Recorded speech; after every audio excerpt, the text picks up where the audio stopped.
The Farm to Fork strategy, which was adopted very recently by the European Commission, is at the heart of the European Green Deal.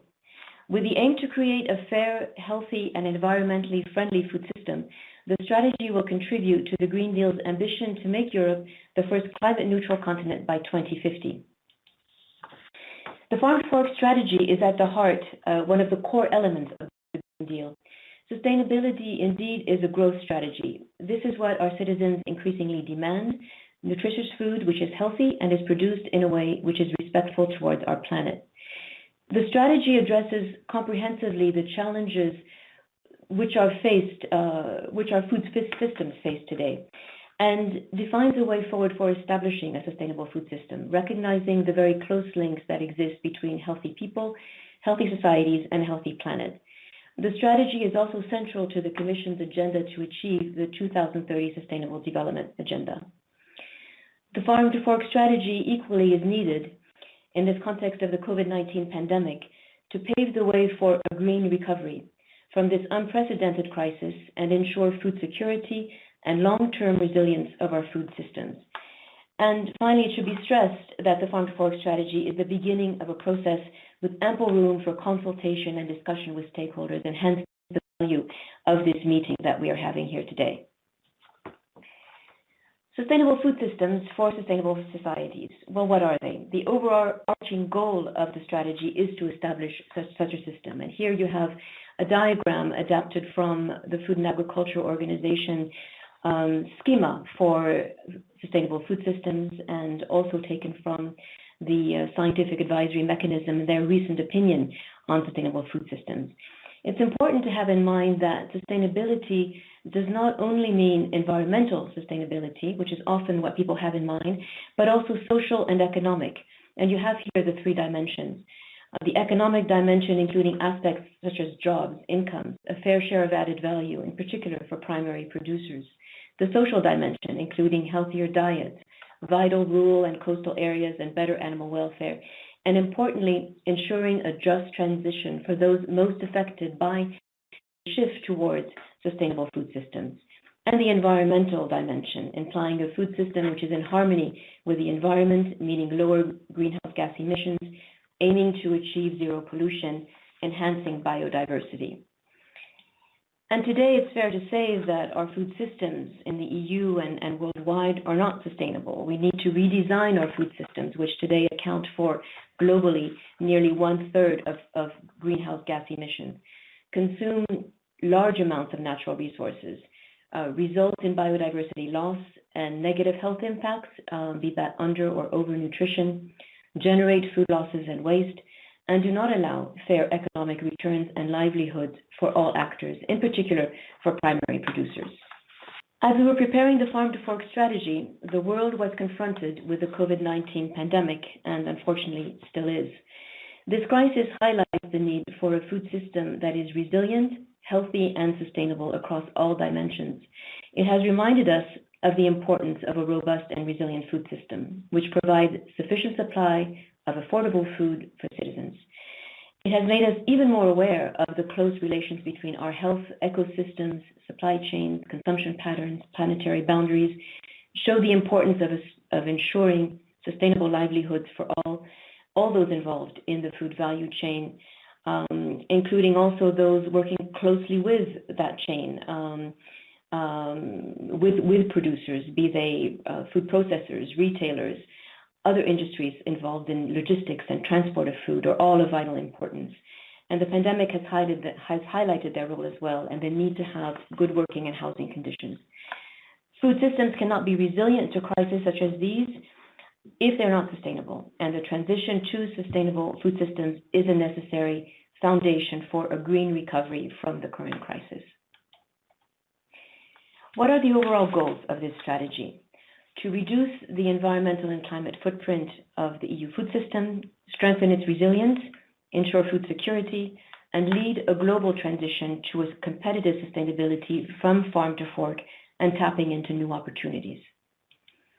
But more specifically, what does this mean? What does a sustainable food system look like?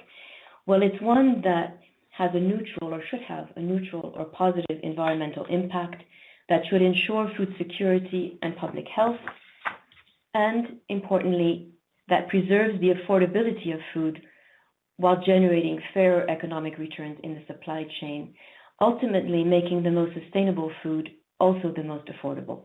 So these are the ambitions and where we are striving to go. Now, the strategy sets out also some quantitative targets in key areas concerning the use and risk of chemical pesticides, concerning reducing use of more hazardous pesticides, reducing nutrient losses, and also reducing use of fertilizers, reducing sales of antimicrobials for farmed animals and in aquaculture, and achieving at least 25% of the EU's agricultural land under organic farming and a significant increase in organic aquaculture. The targets will also play an important role in the new Common Agricultural Policy. Member states will have to consider these objectives and targets when designing national strategic plans under the reformed CAP. But it should be noted that these aspirational targets, which are not legally binding targets, by the way, they would become so in the context of the evaluation of EU policies and their implementation, and of course would be subject to impact assessment and public consultation in line with better regulation.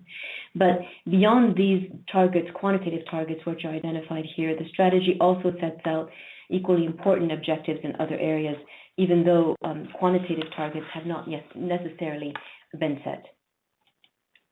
So how do we develop such a strategy? How do we establish a sustainable food system? That's the big question. How do we reach these goals and concrete targets? Well, in fact, we need an integrated approach. There are very many actors, but equally important, many ideas. There is no one single idea, and it's certainly not the European Commission that has the one and only and best idea to achieve such a system. Of course, European policies play their part and are important in setting the direction. But we need all actors on board. These are actors in the food chain: farmers, fishers, aquaculture producers, food companies, the retail sector, restaurants, but also other players that interface with those actors, provide support, financial support, banks, investors, advisory services, research organizations, knowledge providers. And policies are not only, of course, determined at EU level, but importantly at national, regional, and local level. Cities, for instance, have a very important role to play in designing and implementing concretely on the ground sustainable food systems together with their citizens, who are at the core and who have an important role and voice in determining the future of our food systems. I did not mention the international dimension, which is, of course, critically important, and we'll come back to this. It's a very important part of the strategy. So many different actors, many different governance levels, requiring different tools, a mix of regulatory and non-regulatory tools, be that legislation, financial incentives, education, research and innovation, procurement, or voluntary commitments, which are very important of the actual actors in the food value chain. Moving on now to the action plan. The strategy proposes two overarching actions, and one is the establishment of a legislative framework for sustainable food systems, which would set a framework providing a comprehensive set of general principles and requirements for sustainable food systems, and this to ensure policy coherence at all levels of governance, and providing also measures and indications on governance and ensuring collective involvement of stakeholders. In the light of the recent pandemic, the Commission also proposes in this strategy to develop a contingency plan for ensuring food supply and security in times of crisis, whatever the nature of that crisis, and including and reinforcing our current food crisis response mechanism in the EU. There are actions defined for each stage in the food supply chain and addressing each of the actors. Importantly, at the production level, concerning agriculture, as mentioned, the reformed Common Agricultural Policy will help farmers to improve their climate and environmental performance by providing tools and instruments to help them adopt more sustainable farming practices. The Common Fisheries Policy will remain important, as well as EU guidance to support member states in developing plans for sustainable aquaculture. In between farm and fork, a whole range of actors, industry, retail, hospitality, food services, business operators, And initiatives will be proposed there or are proposed there to stimulate sustainable practices. For instance, the development of a code of conduct for responsible business and marketing practices, and launching initiatives to stimulate food reformulation. Importantly, we need to all move and shift our dietary patterns, moving towards more healthy and sustainable food choices. And here, the food environment also plays a key role, and the strategy proposes initiatives, including, for instance, initiatives to promote the formulation, the composition of food products that are beneficial for the environment and health, and also how they are promoted in order to ensure informed choices by consumers. And food labeling here also will play an important role. The Commission will scale up its fight against food fraud to achieve a level playing field for operators and strengthen the power in this regard of control and enforcement authorities. The Commission will pursue its EU action plan to prevent food loss and waste. Following the results of the first EU-wide monitoring of food loss and waste levels, which should become available in 2022, the Commission will propose legally binding targets to reduce food waste across the EU. The Commission will also pursue its work on date marking. So this is the use of these dates that we find on food labels, used by and best before, and will revise EU rules on date marking in order to help better inform both consumers and operators in the food chain in order to avoid that food past the best before date are not unnecessarily discarded. The Commission will investigate food losses and also mobilize action to promote the recommendations of the EU platform on food losses and food waste. So critical to informing this strategy and supporting its development are enablers, so-called enablers, tools and instruments to help all actors in the transition to more sustainable food systems. Research and innovation are key here. Under the current research program, Horizon 2020, a specific call will be launched to address the Green Deal priorities. Under Horizon Europe, some 10 billion euros will be dedicated specifically to areas addressed by the Farm to Fork strategy: food, bioeconomy, natural resources, agriculture, fisheries, aquaculture, and the environment. The Commission will work with member states to strengthen the role of partnerships such as the EIP Agri. Technical and financial assistance will be provided through existing EU instruments such as cohesion funds and the European Agricultural Fund for Rural Development. Digitalization is also critical, and here the Commission aims to accelerate the rollout of fast broadband internet in rural areas. The Commission will foster investment in the agri-food sector, and here the InvestEU fund will be leveraged to help de-risk investments and facilitate the access of SMEs to finance. But we also need to accelerate the transfer of knowledge and transform learning into practice on the ground. And for instance, farmers have a particular need for objective, tailored advisory services on sustainable management choices, and member states will need to scale up support to allow sustainable farm management. The Commission will propose legislation to develop a farmer sustainability data network to allow primary producers to monitor and also benchmark their performance, not only their economic performance, but also as regards environmental and climate objectives. Support will be provided to SMEs by means of tailored solutions to promote new skills and business models.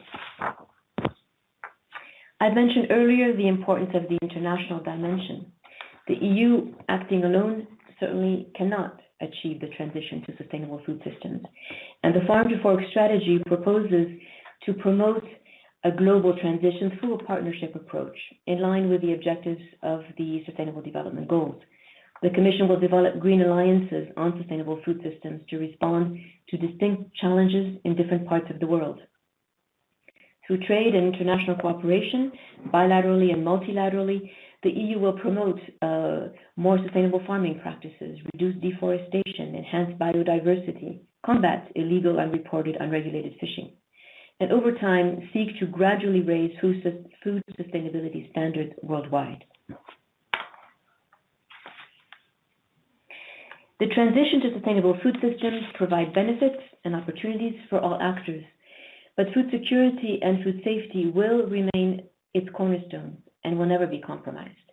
The EU aims to lead this global transition, putting our food systems on a sustainable path to protect our planet and to protect future generations. The transition requires a collective approach, and here we all have a role to play. The Commission invites, following the adoption and the publication of this strategy, all citizens and stakeholders to engage in a broad debate to make this policy come to life, to formulate a sustainable food policy at all levels, and to promote and facilitate discussion in national, regional, and local assemblies. The Commission invites, of course, the European Parliament and Council to endorse the strategy and contribute to its implementation. And the Commission, finally and importantly, will reach out to citizens on this strategy in order to encourage them to participate in transforming our food systems. Because at the end of the day, it's really down to all of us, each and every one of us, to make the Farm to Fork strategy a reality, to move towards sustainable food systems for the benefit of our health, for healthy societies, and a healthy planet. Thank you very much for your attention.